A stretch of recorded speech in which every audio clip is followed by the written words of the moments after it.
Hi, welcome to BIO100, General Biology.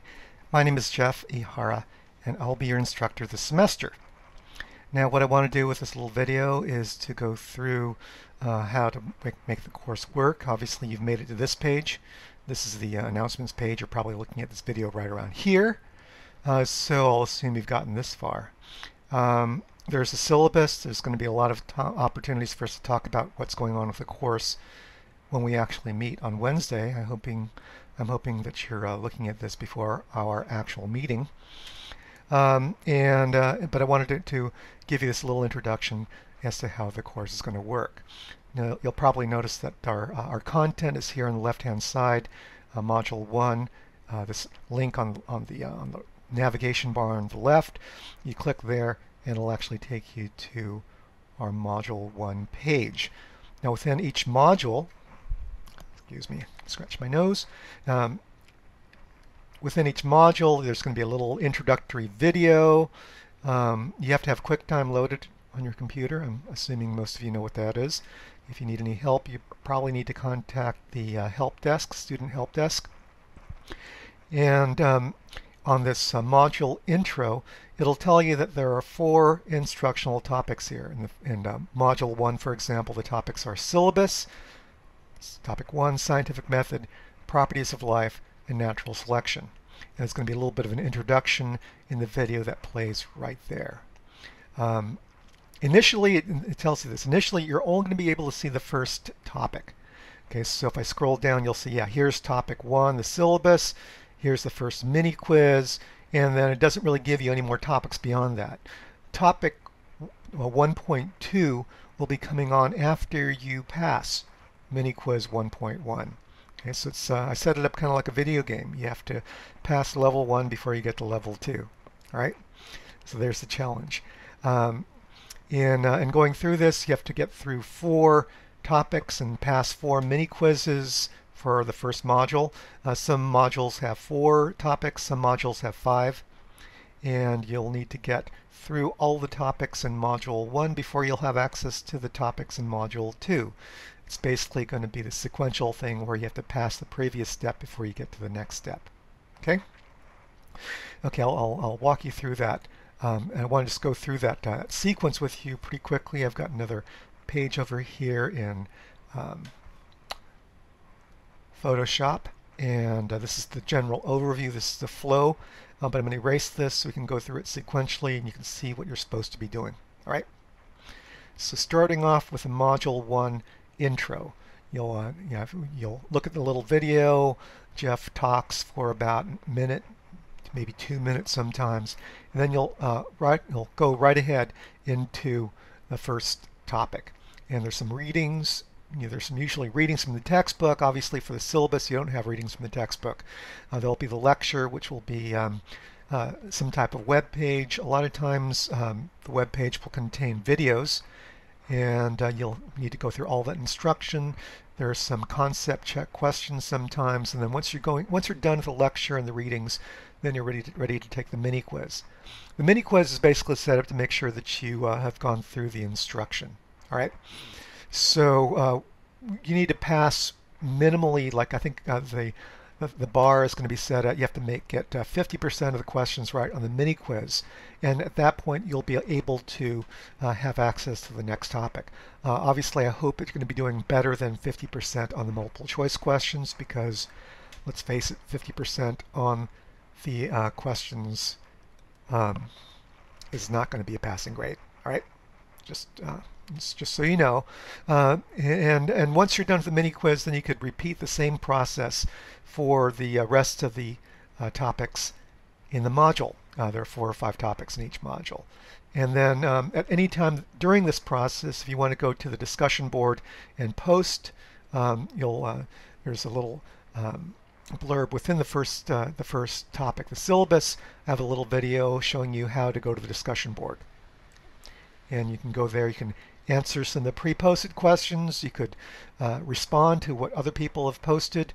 You can create your own discussion thread, start a discussion on a new topic, something that's not there in the pre-posted. You're encouraged and actually required to have regular participation in the discussion board. It's the nature of an online class. And then on Tuesdays, the night before our actual class meeting, we have collaborate sessions. We're not going to have one in the very first week, the day before our first meeting, but we will start having the collaborate sessions every Tuesday night starting in the second week. They're not required because I know that not everybody has Tuesday nights open, but for those of you who can make it, I would encourage you to come and take part. You'll be eligible for some bad extra credit if you do that. We have obviously lab class meetings that's required attendance and participation on Wednesdays, 3:15 to 6 something. And then there's also for each module a module test that is going to be required. The discussion board and the module test, the due dates for those two things are like a couple of days after our laboratory class meeting.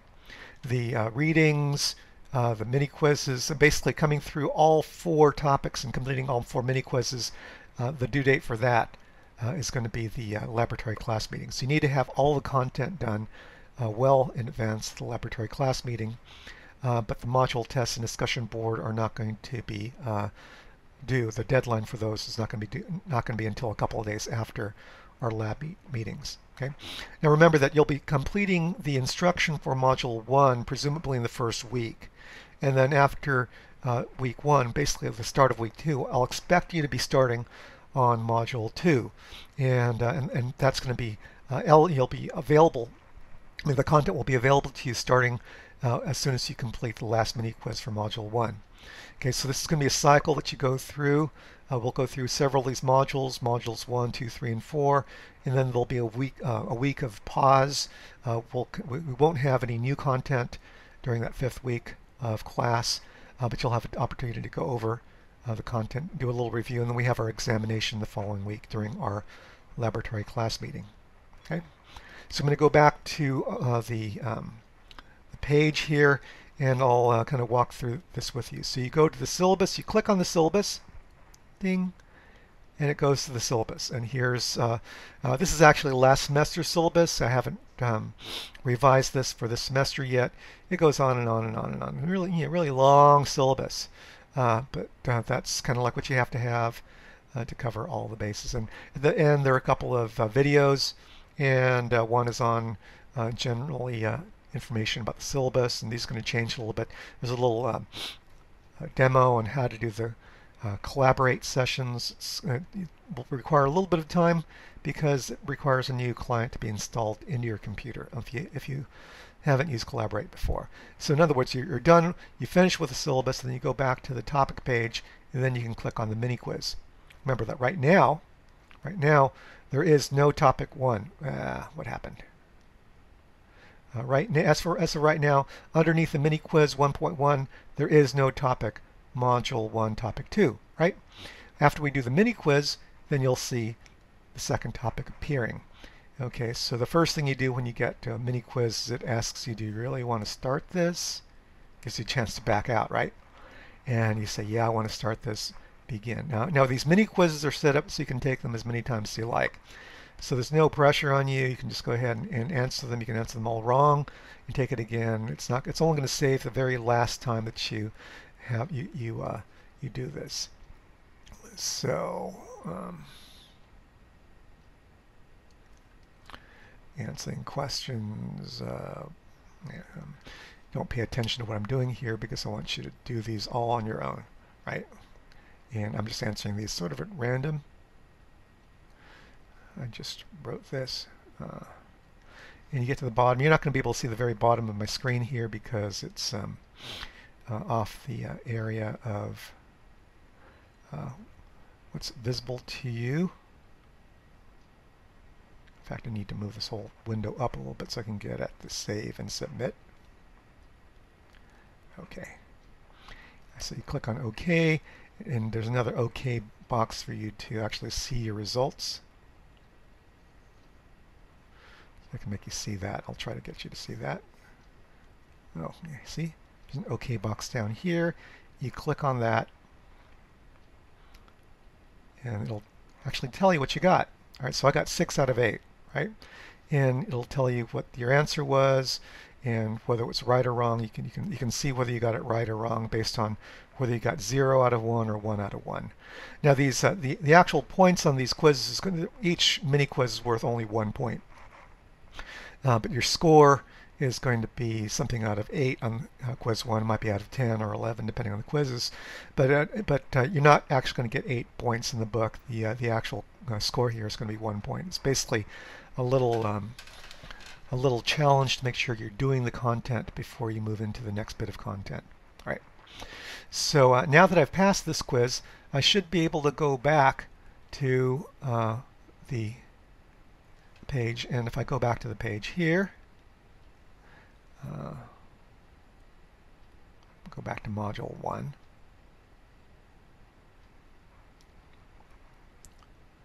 Scroll down. And yeah, here, great. So Module 2 topic, sorry, Module 1 Topic 2 is now available, and you can go ahead and click on that and see what's coming up next. Good? Now here's another little trick for you. It's really important that you know this because this is a recurrent issue that we have. Now, as I said before, sometimes there are videos to watch, and if you look on Topic 2, it says, please watch the video below that describes inquiry-based process. Only, wait, where is the video, right? You're saying things are not set up correctly, and you're partially right there, but the trick to go see what's happening here is that the video we have, some of our videos are on screencast, and some of them are on YouTube, and Blackboard recognizes some of these things as being safe, and sometimes it recognizes them as unsafe script. So what you want to look for in order to get these videos to play, you look up on the address line up here at the very top. You'll notice that up here, right above the YouTube marker here, there's a little gray shield. On Chrome, the gray shield is on the right-hand side of the dialog box, of the URL box. If you're using Firefox, it's on the left-hand side. I don't know about other web browsers. These are the only two that I use. But if you click on the gray shield, clicking there now, it'll ask you if you're okay loading script from unauthenticated sources.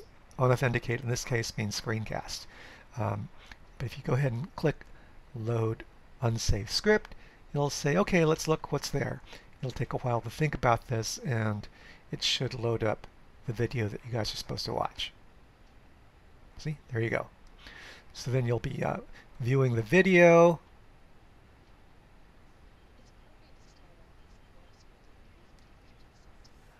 There you go.